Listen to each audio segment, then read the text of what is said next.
so I'm not an expert in that sort of area. Yeah, you just do what you're told, basically, don't you? But also, quick turnaround for you, because you played Saturday and you've got Friday game, so you don't have quite the length of time to recover as you normally might if it was 7 days. Yeah, definitely. That's why this cryo pod's brilliant. We've had a game on Saturday, we've got a game on Friday now, so 6 days. You've got to recover your body, and this is what it's brilliant for. So I think we used it Saturday night straight after the game. Today we'll probably use it tomorrow, and I think maybe on Friday after the game as well. So get the body right. The season's been brilliant. Okay, so that was one of the players that I brought with in the past, and we obviously had a cryo pod there where the guys could come in and use it. A couple of things you'll pick up on there was one, I was obviously telling him what to say as the reporter. This was on TV and he obviously had to put across what I told him. But he said it incredibly, it's a biochemical response. So all the blood rushes to your core, you therefore get a biochemical change which improves your recovery. I'm going to show the science on it in a minute to support it or discount it. But the reason why we were using it was obviously turnaround between games. As he said, there was 6 days between games. We typically used it straight after a game and a couple of days post that. But then as we led into the next game, we wouldn't have used it 2 or 3 days leading into the next game. We then would have used it again immediately after the next game. So it's not, I don't, for any of you guys, anyone going all the way cryo therapy? I haven't had a chance. I don't know, is there many... Do you actually know in Belfast? I think the merchant hotel. Oh right, yeah. Weirdly, I think they have one, not because of the sports aspect. Yeah, the beauty aspect. Yeah, so when you obviously come out of it, you wouldn't feel, oh let's go play, you'd be a little bit stiff, a little bit cold. And so hence why it would be something you wouldn't use, immediately pre-game from a recovery point of view. It would be a post-game, post-trauma scenario. How did you find it yourself? Just good, yeah. No, good, and I'll show what the boys said in a second. This is another video. So that was a cryo pod, this is a cryo chamber. Tyler, what was your thoughts on it so far? You used it 3 times? Yeah, obviously it's pretty fresh in there, but we get in the gym and after training a lot quicker and recover a lot faster, so it's proving its benefits at the moment. You been sleeping well? Yeah, I think on the whole, getting a good night's rest. Yeah, good. Now, so far we're happy with it, and we'll, after the 4 weeks, hopefully see you back. So, yeah, it's new with Willie, obviously just mentioned, Tom Rugby League, we're using it, and let's see what he has to say. Nah, we're just using this like, I've used it once before, but the boys said, this is the second time we've been here, so they said it really helped the last time we came here, so we're coming again. And I think it helped me last time I was here, even though I got the flu last time I came here. That's just good. No, so what, you muscle soreness was better, you didn't feel sore, or felt you could recover after the game quicker, or? For me personally, I didn't feel sore last night, because that's why I was happy to come again and give another go. So. Obviously, I was going with pretty leading questions there, again, for the purpose of the company that we're using for it. But back to your question, a lot of the boys would say these sort of anecdotal bits to me, like I feel I recover quicker post-game using it. I'm able to train harder if I use the whole body cryo in between games. I sleep better, we got that a lot, and I know myself when I use it, I sleep better. The one about horny, that's serious. A lot of the boys would say to me that they felt hornier. Now, the science, which is still unproven, which I'm going to show in a second, it does show, it points towards a testosterone spike as a result of using it. Hence why, well, that would correlate well with boys saying I felt horny. And players saying I prefer whole body cryotherapy than getting in a cold ice bath. Because you get into the chamber, you don't get wet, it takes 2 minutes and you're straight back out again. Obviously, that 2 minutes wouldn't call it a pleasurable experience, but it's obviously not a get wet, go have a shower again, you just get in and get out and you're done. It's not as, or you can tell us, it's not as much of a shock to the nervous system as like jumping into a cold bath, would you say? Or Probably not. Because you can move around, as you say, you're not wet, but it still is a bit of a shock when you go in, you're like, whoa, that's really cold. But like I know personally, you kind of come out with a sense of euphoria the minute you step back out. Because to me, I'm thinking, is that part of your fight or flight symptom that your body's saying, I survived that was really good. You know, your body goes into that element of shock, oh, I need to survive. So, the evidence, whole body therapy is reported to influence hormonal modifications. Adaptation to cold stress applied or experienced shows an increase in noradrenaline. Shal 2013, I think this was swimmers, reported positive effects of whole body cryotherapy upon parasympathetic reactivation, basically recovery, via heart rate variability, which suggests systematic recovery from the training steps imposed. And Blakely, Chris Blakely, concluded that despite whole body therapy being regarded as a superior mode of cooling due to the extreme temperature involved, there's no evidence to suggest that whole body cryotherapy has any advantages over other forms of cryotherapy, contrast or cold water immersion ice baths. I actually ran a few of my own stats on it. And basically you can see here there was no statistical difference. So I obviously ran through a statistical package, and although improved muscle soreness as a result of whole body cryotherapy, nothing was significantly different. Therefore I couldn't statistically say whole body cryotherapy did do this for us. But anecdotally I was getting a lot of positivity. Okay, compression. So compression, I've deliberately put up a few aspects of compression there. Your typical compression leggings, like in the top left, or in the middle there. Has anyone seen these Normatec pants that you see a lot of? Yeah, really good, relatively expensive, but basically they fill up with air, they compress against the muscle, then they decompress, fill up with air, and obviously give a compression element to recovery. The ones on the bottom right there, that's a company called Renew. They're actually an Irish company. That is similar to the Normatex, but it's actually controlled by your circadian rhythm. So it compresses alongside what your heart does. So it actually is in rhythm with your normal biological rhythm. And again, no science on it, but the reason I actually found out about that is the sort of research study to clarify its use is being done at UCD at present. And we just see what comes out of that. So compression. Despite conflicting results, compression garments are used to limit the damage created by exercise, with reduced pain relief and altered inflammatory responses being a focus of administration. Evidence: compression garments appear to reduce severity of DOMS and accelerate recovery of muscle function. That was 2013, British Journal of Sports Medicine.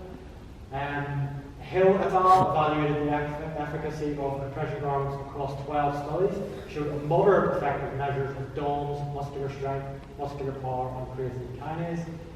And enhanced creatine kinase clearance was reported by Gill, the All Blacks guy I was talking about, as a result of players wearing full leg compression garments for 12 hours post game, in contrast using other passive elements of recovery. But then other research against it, neither peak power output following intermittent exercise nor upon CMT performance following job training as a result of compression garments. This study here, Journal of Strength and Conditioning Research, 20 men and women, 2 years distance training, basically showed that there was no positive aspects of using compression garments against contrast water therapy, etc. Therefore discounting it. The considerations for compression garments, I've deliberately put up skinny jeans there, because that's what often compression garments can end up being like. You know, I know myself, I've been guilty of it. I've bought a pair of compression leggings and I've worn them for 5 years, but yet technically year 4, 5, they're probably not very compressive anymore. So they end up just becoming skinny jeans. So I would really say, you know, the loss of elasticity and the fit are to be questionable with the pressure. Obviously, the better quality garment you get, the longer it's going to last. With really, I think, a good bit of science in upper body compression garments needs to be done in the future. Obviously, you think about all the sports that are upper body predominant, be that boxing, wrestling, judo, whatever. Okay, so that was physiological elements of recovery. Now I'm going to go on to movement aspects. So how can we move to generate and hasten recovery time course? Well, active recovery practices are considered to be a process that accelerates the removal of metabolites and increases blood flow, therefore reducing post-match recovery time.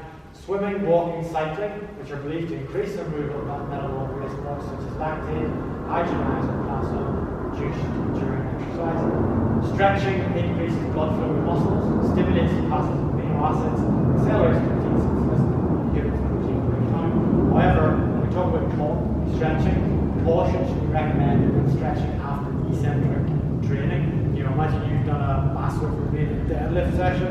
I wouldn't really go into really straight on hamstring sort of stretching for recovery, you know, days after that. Or any sort of PNF stretching if you guys come across any of that. Evidence, when comparing the effectiveness of recovery strategies in rugby union, 12-minute low-intensity recovery sessions were noted by Gill as an effective measure of reducing inflammatory and inflammation-removed metabolites. More recently, 2016, Peak recommended active recovery as being just as effective in reducing inflammatory or cellular stress in muscle active resistance exercise as compared to cold water immersion. 2004, Suzuki reported reductions in post-match rugby psychological stress as a result of swim recovery methods, and Loom 2010 showed that levels of C creatine reactive protein in blood samples decreased as a result of swim again. Therefore, they were emphasizing the active recovery and swim is probably our good starting points. So let's look at pool recovery. Anecdotally, pool recovery is commonly used following intense sessions or competitions. What are you getting? You're getting stretching in a warm environment. You're getting unloading, because we could obviously do a recovery session here on the track from a movement point of view, but you're loading with every footstep. You know, if you're in a swimming pool, you're unloaded. You can therefore get through those aspects without being loaded. And the hydrostatics pressure, which I've mentioned earlier, from water in compared to air, is obviously beneficial. When utilising active recovery, practitioners should be cautious not to add more fatigue. You know, even if we were to do a swimming pool recovery session, you know, if fatigue's high, we don't want it to be even higher after the pool recovery session. We want to be at the right dose and the right stimulus that we're bringing the player back into the positive adaptation. The intensity of sessions should never be low, and the decision made upon whether the active recovery session will aid recovery in isolation or hinder it, therefore needs to be made. Potentially, you don't do active recovery based upon where you think you are. You know, if you played a game late tonight, would you be good getting up at 7 a.m. to do your pool recovery, or would you be better just staying in bed till 10 a.m. and actually sleeping as your recovery modality rather than waking your sleep after playing late last night and struggling to recover? Athlete compliance in the hours post-match is often difficult to guarantee, as they are often emotionally and physically drained from performance, meaning perhaps completing rest is the better option when for the beginning of the fatigue aspect. You know, it's like yourselves, sometimes the best recovery is actually just psychological and physiological, stepping away from it, starting that recovery process and then hastening as you go through the modalities you mentioned. Okay, obviously I'm talking about passive or active recovery here. I wanted to really pitch this question of what is passive, what is active. You know, passive recovery would obviously be doing very little. There's nice little tools out there now, like Firefly devices, which sit on your perineal nerve, and turn them on and sends an electrical stimulus, therefore creating blood flow throughout your lower limbs. Really good little tool. But the reason why I put it there is you can probably question, is that passive or is that active recovery, and how beneficial is it, and is it worse? Is it of more benefit than actually doing an active recovery than what could be classified as a passive? Okay, programming. Active recovery versus rest days. Obviously we've talked about active recovery from the point of view that we think it's beneficial, but you've also got to incorporate rest days, because as you all know, there's a monotony to training. There's a monotony to each and every one of our training that you think, oh, here we go again. You know, potentially active recovery is just adding to that, and maybe rest days are more beneficial. You know, we as all guys who love sport, you know, how many days have you thought, oh yes, it's a rest day? And then you think, oh, there's a gym, I better get something done. And before you know it, you haven't had a rest day. You're probably guilty of that. So, perhaps who's under research and least strategically implemented strategy to enhance recovery is actually rest days. There's lots of good science behind rest and deload. In studies of adaptation over training, they reported that absence of recovery days is related to onset of signs of overreaching and under recovery. Rest days are not solely put in place for physical recovery, but also for the aim of positively impacting mental recovery. As if you're mentally not in the right place to actually get the training done, well, that's very evident, and that's an important consideration. The ability of practitioners, us, to implement rest days at the appropriate time and for the appropriate number of days is mainly due to common sense and coaching art. How many times have you been dealing with any of your clients and you had something in your program and the minute they walk in the door you can sense, I don't think this is a good idea today. That's when you use your coaching art and say, yep, I'm changing the plan, this is not what I'm doing today. Be that a rest day, don't train today, or a recovery session, or no, they're feeling good, we're going to get done what the program says, or we're maybe even going to do a little bit more than what the program says, because they're presenting all good signs upon where we are in the recovery adaptation I experienced that myself. Sometimes just go to the gym and just slowly go home. Yeah, me too. Yeah. It's no point. No. Yeah. And that's a good thing to do. It takes good discipline to do that.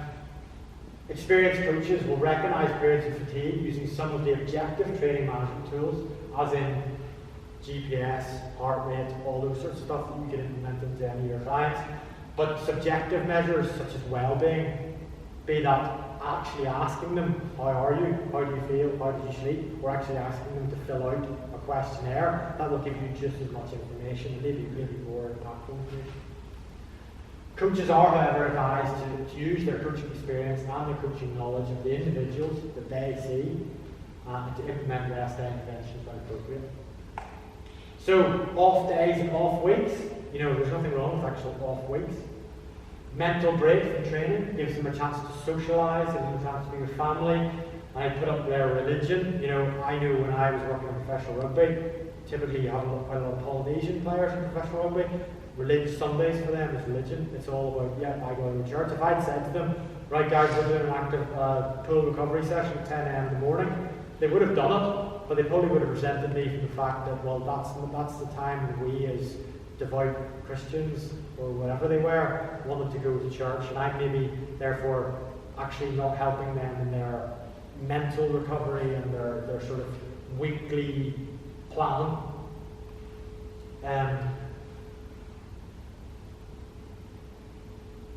Deload weeks and blocks, obviously you're looking for that super compensation. You cannot go heavy all the time. I'm a big believer in my pre-seasons there in professional rugby. I would have typically done 3 weeks on, week off. So 3 weeks were hard, then you give the players a week off. 3 weeks hard, week off. In that week off, they may have gone to Ibiza for a week, they may have had a few drinks, no problem, but they would have actually done little bits out there when they were away training. But they had that time to step outside the program, mentally and physically recover, and therefore then come back in for their 3 weeks where they're back in, training hard, they're in a better place than maybe going 12 weeks solid. Tapers, obviously we've all talked about tapers leading into events, be that match play, team sport scenarios, individual boxers, triathletes, someone preparing for a marathon, peaking for competition, all relates to this super compensation. And it's your art and skill as a coach to be able to get them to that point. Because often you are pitched with the question of rest day, do I do nothing? Or recovery day, do I do something? Finding the balance between what is a rest day, where you literally do nothing, and what is a recovery day, and is that recovery day not classified as a rest day? They're also obviously all important considerations. Okay, the next recovery strand is nutritional. There's Big Arnie tucking into whatever he's eating there, God knows. I've deliberately put up a picture of a spoon with pills on it because I don't want us to think about recovery as from a nutritional point of view from just supplements. It's a food-first approach to then add supplements to it. They're called supplements for a reason because they supplement the diet, supplements. So we're going to talk through some of the science and the research behind what we do. Well, nutritional rehydration is one of the big aspects of that. Rehydration during and post-training is the first key nutritional intervention that practitioners should focus on to fasten a return to homeostatic balance.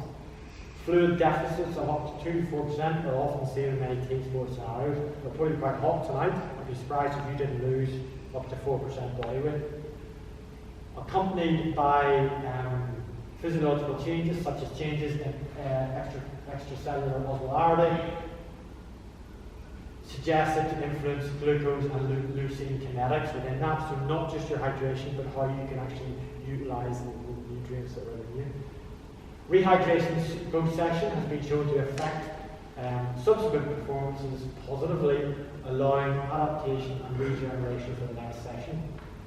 Common practices used by many team sports scenarios is you weigh in pre-game. What weight are you? I'm 85 kgs. You go and play a game. You weigh out after the game. What weight are you? I'm 83 kgs. All right, you need to consume 2 litres to get your hydration back to what you were. 1 litre to 1 kilogram roughly gets you back to where you were from a hydration point of view post-game. So the weigh-in, weigh-out scenario is a good protocol, I think.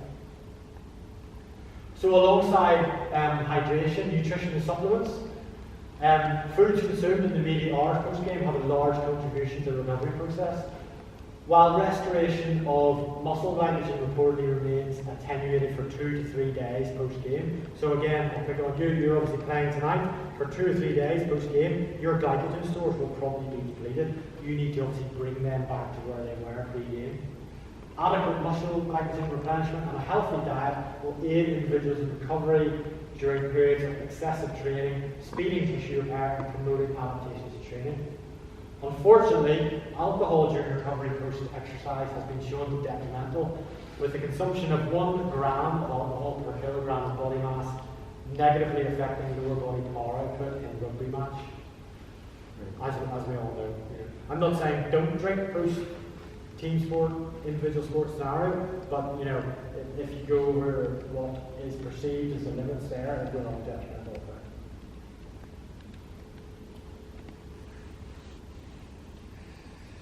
Again, I just wanted to throw up those 2 points there, which I had up, but then just sort of the muscle glycogen and how it specifically relates to, the glycogen which is stored within you, that needs to be replenished from a,